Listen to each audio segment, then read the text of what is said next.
Hola a todos y bienvenidos a nuestro canal con Penny. Hola. Y yo soy Mary y hoy os traigo el Silmarillion de J.R.R. Tolkien, un autor que me gusta muchísimo, pero es la primera reseña que hago de él, a pesar de que he leído sus libros muchas veces. El Silmarillion solamente es la segunda vez y la primera vez que me lo leí con 13 años, o sea, esta versión es del 2000, antes de las películas. Y El Hobbit y El Señor de los Anillos, pues me los he leído 3 o 4 veces dependiendo del libro en concreto. El Silmarillion se considera una de sus obras más complejas y difíciles, que todo el mundo dice, uy, si te has leído el Silmarillion ya te puedes leer otras cosas. Pues no es lo más difícil que me he leído, sinceramente. Pero bueno, es una colección de las historias mitológicas sobre el universo que creó J.R.R. Tolkien y que fue publicado en 1977, 4 años después de su muerte. Este libro además ganó la primera edición de los premios Locus y el texto está escrito principalmente por J.R.R. Tolkien, pero está editado por su hijo Christopher Tolkien porque era el albacea de su obra y quien tenía los derechos y el poder de decisión sobre todo, junto con la asistencia de Guy Gabriel Kay, que luego se convirtió en un escritor de fantasía bastante importante, porque, por ejemplo, es el autor de Tigana, que podéis encontrar la reseña aquí arriba. Christopher puso en orden todos los escritos de su padre porque Tolkien llevaba trabajando en esta mitología desde que empezó a escribir en 1925 y se dice que ya estaba pensando en todo esto en 1917. Y para que os hagáis una idea, El Señor de los Anillos no se publicó hasta los años 50 y hasta que murió estuvo obsesionado con todos los elementos del Silmarillion porque quería hacer una obra perfecta, pero nunca llegó a terminar la obra como él quería. Christopher añadió algunas cosas escritas para que todo fuese lo más coherente posible, intentando imitar el estilo de su padre, y lo editó conjuntamente con diferentes diagramas de los esquemas de las casas y de las principales familias que aparecen en el Silmarillion, mapas dibujados por él, y además todo esto lo acompaña de unos apéndices que hay muchísima información y que son muy interesantes y que yo recomiendo usarlos mientras se está leyendo el Silmarillion, pero sin obsesionarse, porque aparece, por ejemplo, primero un índice de todos los personajes que aparecen en la obra de Tolkien y teniendo en cuenta que solamente en el Silmarillion aparecen centenares de nombres, son importantes para ubicarse o para tener las cosas lo más claras posibles. Además, aparece un diccionario de élfico y también notas sobre la pronunciación de las lenguas inventadas por Tolkien. En su momento, la publicación del Silmarillion fue criticada por muchos porque Tolkien lo quería hacer de otra manera, tal y como hace con El Hobbit y como con El Señor de los Anillos, que hay un editor ficcional o un escritor ficcional que narra la historia, pero no llegó a hacer esta metaficción del editor ficcional, que es quien hubiese recogido las diferentes historias mitológicas que Tolkien había ido escribiendo a lo largo de los años. Sin embargo, como Tolkien no llegó a terminar la obra, como os digo, pues Christopher tenía que elegir entre dos cosas, o bien conservar los escritos de su padre tal y como estaban y que su capacidad inventiva fuese lo menor posible, o bien escribir muchísimo más y que el resultado final fuese lo más próximo a lo que deseaba su padre. Finalmente optó por la primera opción y en general es la opción que ha seguido en todos los libros que ha ido editando de su padre, aunque es cierto que esta edición cada vez se le ha dado mejor. El Silmarillion se nota que es la primera obra que editó, pero hay que decir que a lo largo de su vida, Christopher Tolkien llevó a cabo una labor muy importante porque no tendríamos todo el conocimiento que tenemos sobre el universo de Tolkien si él no hubiese hecho todo este trabajo y hubiese puesto en orden todas las servilletas de su padre, porque muchas de esas cosas ni siquiera estaban ordenadas o escritas en el mismo formato y formaban parte de diferentes años, y a lo largo de los años Tolkien iba cambiando los mitos, luego volvía al inicio, lo volvía a cambiar y Christopher Tolkien pues tuvo que llevar a cabo toda esta tarea de ordenar todo esto. Sin embargo, el hecho de que el Silmarillion está inacabado hace que evidentemente haya incoherencias con El Hobbit y El Señor de los Anillos, como también las hay entre El Hobbit y El Señor de los Anillos, porque Tolkien no pudo hacer una última revisión final para pulir todas estas incoherencias, y el estilo narrativo también es muy diferente del resto de las obras de Tolkien porque son relatos mitológicos y como relatos mitológicos no están novelados. Y cuando digo que no están novelados, ¿qué quiere decir?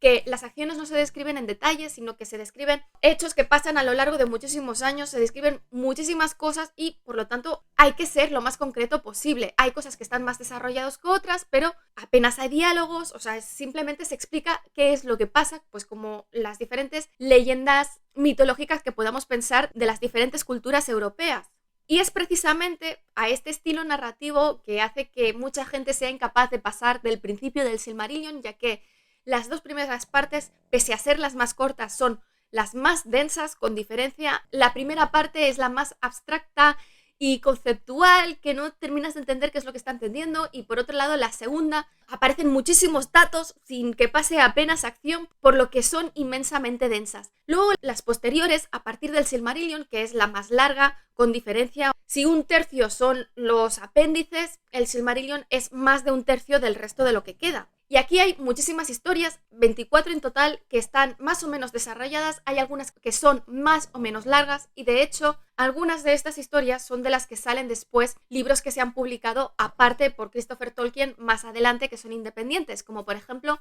Los hijos de Húrin, que es una historia súper trágica, o la historia también de Beren y Lúthien, que son dos de las más conocidas dentro del Silmarillion. Para crear su mitología, Tolkien precisamente se basó en la mitología de diferentes culturas, especialmente en la finesa, pero también aparecen elementos de otras culturas mitológicas, como son las sagas nórdicas, la mitología griega, los mitos artúricos, y evidentemente también aparecen elementos del Antiguo Testamento, porque para los que no lo sepáis, Tolkien era una persona profundamente católica, y cuando digo profundamente es que era muy creyente. Lo que pasa que intentó que su obra no se convirtiese en una alegoría de las tradiciones y la imaginería cristiana, y creo que en gran parte lo consigue. Es cierto que dentro de la obra de Tolkien hay una lucha continua entre el bien y el mal, porque es un concepto que lo torturaba y por eso aparece de forma constante en sus obras, y el mal es algo completamente negro, o sea, no existe escala de grises. Los malos en las historias de Tolkien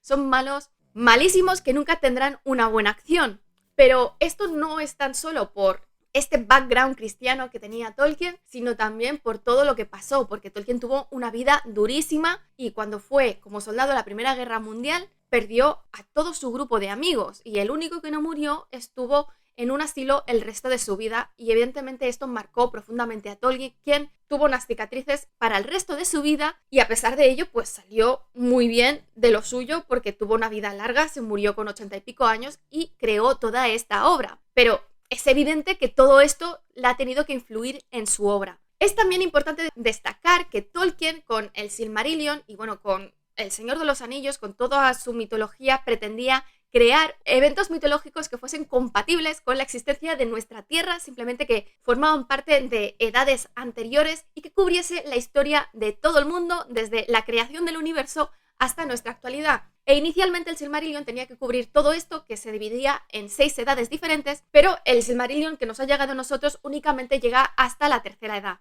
Y es precisamente por este motivo que su mitología se molesta a explicar por qué, pese a que en el momento de la creación la Tierra, Arda, era muy diferente a nuestra Tierra actual, pues en un momento dado los dioses se enfadan y transforman la Tierra plana en una Tierra esférica, o bien que inicialmente estaban iluminadas por unas lámparas, como aparecen en ciertas mitologías, pero que estas lámparas después fueron destruidas y posteriormente aparecieron las estrellas y más adelante pues el Sol y la Luna. Y como elemento curioso, pues comentar que primero creó la lengua élfica, el Quenya y el Sindarin, y luego creó un mundo para acompañar todo esto. Y todos estos elementos son precisamente los que llamaron la atención de Arturo, del canal del Dialéctica, que se volvió loco cuando leyó el Silmarillion y me escribió enseguida, y decidimos hacer un programa sobre el Silmarillion que se va a publicar en su canal. El libro del Silmarillion se divide en 5 partes, y estas partes, su título primero aparece en Quenya, en élfico, y después en inglés,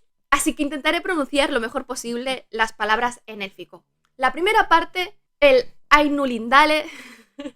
o la música de los Ainur, trata de cómo inicialmente solamente existe Eru Ilúvatar, el dios supremo, y que de su pensamiento nacen el resto de los dioses, los Ainur, y en esta parte se desarrolla la creación de Ea, el universo, y dentro de ella la creación de Arda, que es la Tierra. Y esto se consigue mediante la música, es decir, Ilúvatar y los Ainur componen una música que es la que crea el universo. La segunda parte es el Valacuenta, o la historia de los Valar, que se explica quiénes son los Valar, como cada uno de los Valar en Arda tiene una función en concreta y que por debajo de los Valar están los espíritus de poder inferior, los Maiar, que también tienen sus funciones y que conjuntamente son los poderes de la Tierra. La tercera parte es el Cuenta Silmarillion o la historia de los Silmarilli, los Silmarils, que narra los eventos que transcurren antes de la Primera Edad y durante la Primera Edad hasta que finaliza con la caída de Melkor y es la parte más larga con diferencia. La cuarta parte es Akallabeth o la caída de Númenor durante la Segunda Edad, que es la isla donde vivían los Dúnedain, esa estirpe de la que desciende Aragorn y que precisamente estaba formada de las 3 casas de los hombres que en su momento ayudaron a los Valar a vencer a Melkor. Y finalmente la quinta parte es la de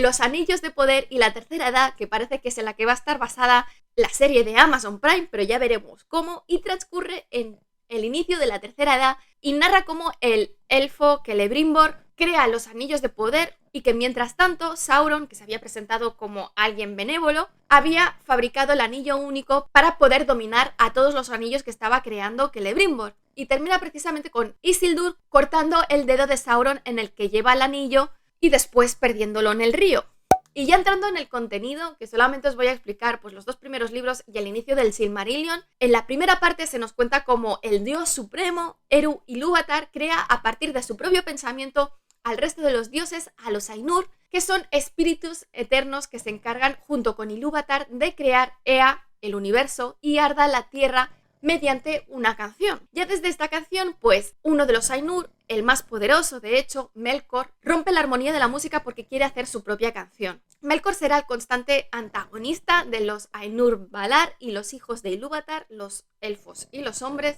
y es quien creará pues todo lo perverso y el mal y lo negativo del mundo, y de hecho su acólito más poderoso no será otro que Sauron, que es un espíritu Maiar, y cuando él desaparezca pues aspirará a controlar el mundo como quería hacer Melkor. Está claro que Melkor, que es quien rompe la armonía porque quiere tener su propia canción, nos recuerda a Lucifer y también, bueno, a elementos de otras culturas, por eso es fácil encontrar paralelismos con el Antiguo Testamento, está claro. Cuando finalmente finaliza la canción, Ilúvatar ofrece la posibilidad a los Ainur de entrar en Arda para gobernar este nuevo mundo. Esta entrada en Arda significa que los Ainur tendrán que confinarse a un cuerpo físico y quedar atados al mundo y no podrán salir de él hasta que este mundo termine. Los Ainur que deciden cruzar se dividen entre los Valar y los Maiar según el poder que tengan. Los Valar son los Ainur más poderosos y los espíritus menores serán los Maiar. Estos dioses tendrán que preparar la tierra para la llegada de los hijos de Ilúvatar, primero los elfos, que son los inmortales, y después los hombres,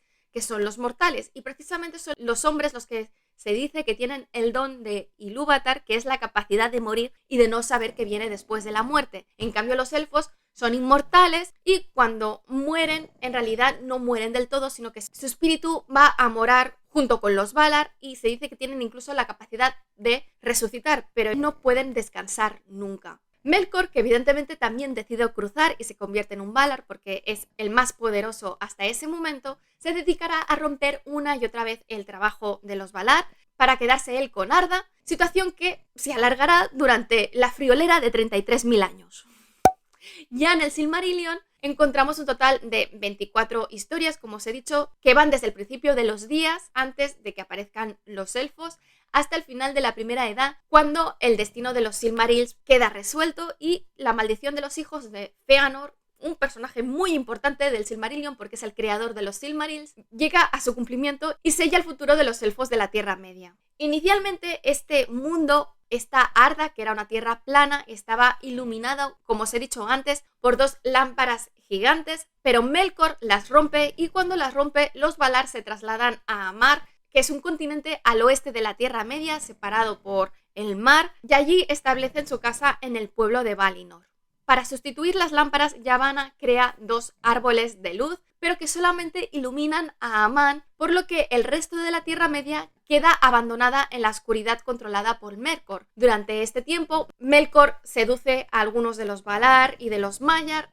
algunos de estos se convierten en Balrogs. Cuando está creando todos estos elementos poderosos, pues poco a poco va renunciando a su poder porque infunde parte de su esencia a sus creaciones, por lo que él poco a poco irá siendo más débil, algo muy importante a través de estos milenios. Con respecto a los dos árboles, son unos árboles que emiten muchísima luz, que se consideran una creación única y de las más deslumbrantes y bellas de los Valar y que no se pueden volver a crear. El primer árbol, Telperion, da una luz plateada, por lo que recuerda a la luna, y el segundo árbol, Laurelin, da una luz dorada, por lo que recuerda al sol. Poco después, las estrellas que Barda había creado y que había lanzado por el universo empiezan a brillar y con ellos se despiertan los elfos. Y en este momento en la Tierra Media pues solamente habrá la luz de las estrellas. Como la Tierra está sumida en la oscuridad y están naciendo los elfos, los Valar deciden luchar una vez más contra Melkor para asegurar la seguridad de los primeros hijos de Ilúvatar y después de derrotarlo les ofrecen a los elfos ir a vivir con ellos al continente de Amán y abandonar la Tierra Media. No todos los elfos lo aceptan y de hecho aquí ya se crea una primera distinción entre los elfos que han visto la luz de los árboles y los elfos que no la han visto, pero es más importante la distinción entre los que sí van a la Tierra de Amán. Por un lado están los Vanyar, que son los elfos que fueron a Amán y se quedaron allí. Después están los Noldor, que son los que fueron a Amán pero que retornaron a la Tierra Media después del robo de los Silmarils. Y finalmente están los Teleri, que son los que no llegaron a vivir a Valinor porque cuando llegaron a la costa de Amán se quedaron allí y empezaron a construir barcos. En un momento dado, en Amán, Fëanor, el hijo de Finwë, que es el rey de todos los Noldor, crea a los Silmarils, que son unas joyas únicas y que brillan con la luz de los dos árboles sagrados, por lo que son muy valoradas. Melkor, cuando conoce de la creación de estos Silmarils, está muy celoso de esta creación, por lo que empieza a diseminar la discordia entre los hijos de Ilúvatar y especialmente entre los hijos de Finwë, Fëanor y Fingolfin. Esta discordia, que prácticamente llega a la sangre, termina con Fëanor desterrado de Valinor y teniendo que vivir en otra parte de Amán, y como es el hijo favorito de Finwë, su padre se va a vivir con él a pesar de ser el rey de los Noldor. Mientras están celebrando una fiesta de las más importantes en Valinor, Melkor aprovecha este momento para atacar de nuevo y destruye a los dos árboles gracias a la ayuda de un Goliath, que yo creo que es ella la araña, pero nunca estoy del todo convencido, pero se describe como una gran araña que siempre tiene hambre y de hecho lo que hace es herir a los árboles y beberse toda su luz. Y durante la fiesta se dan cuenta de que los árboles han sido destruidos, por lo que Fëanor, que había sido invitado en la fiesta en ese momento pero que no había llevado a los Silmarils, cuando los Valar le piden que por favor les entregue los Silmarils para poder resucitar a los árboles, este se niega diciendo que son sus joyas y que son solamente suyas y que están muy seguras en su fortaleza. Aunque no lo sabe, Melkor, después de destruir los árboles, se dirigió a la fortaleza de Fëanor, mató a su padre que estaba vigilando la cámara de seguridad y se llevó los Silmarils a la Tierra Media. Cuando Fëanor conoce todo esto, pues hace un juramento junto con sus hijos de que recuperará los Silmarils y se vengará de Melkor por la muerte de su padre, un juramento prohibido que no debería de existir, y los Valar le avisan de que ese juramento solamente traerá desgracias sobre los Noldor, sobre la Tierra Media y especialmente sobre su familia, y le dan una última oportunidad de que no se vaya a la Tierra Media y se quede con ellos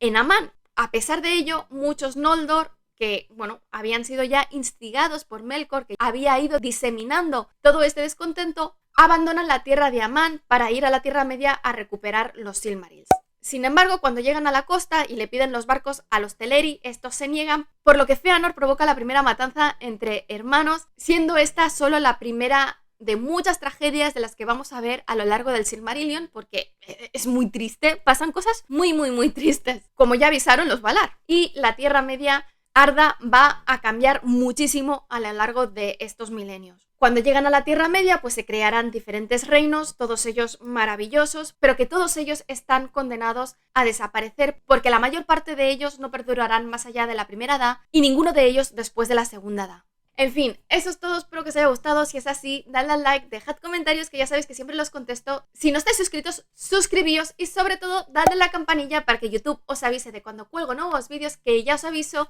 que los siguientes van a ser La campana de cristal de Sylvia Plath, la saga de los habitantes del aire de Holly Black, Gusanos de Dune de Brian Herbert y Kevin J. Anderson y en el ámbito de los cómics la primera parte guionizada por Garth Ennis de Hellblazer. Nos vemos en el siguiente vídeo.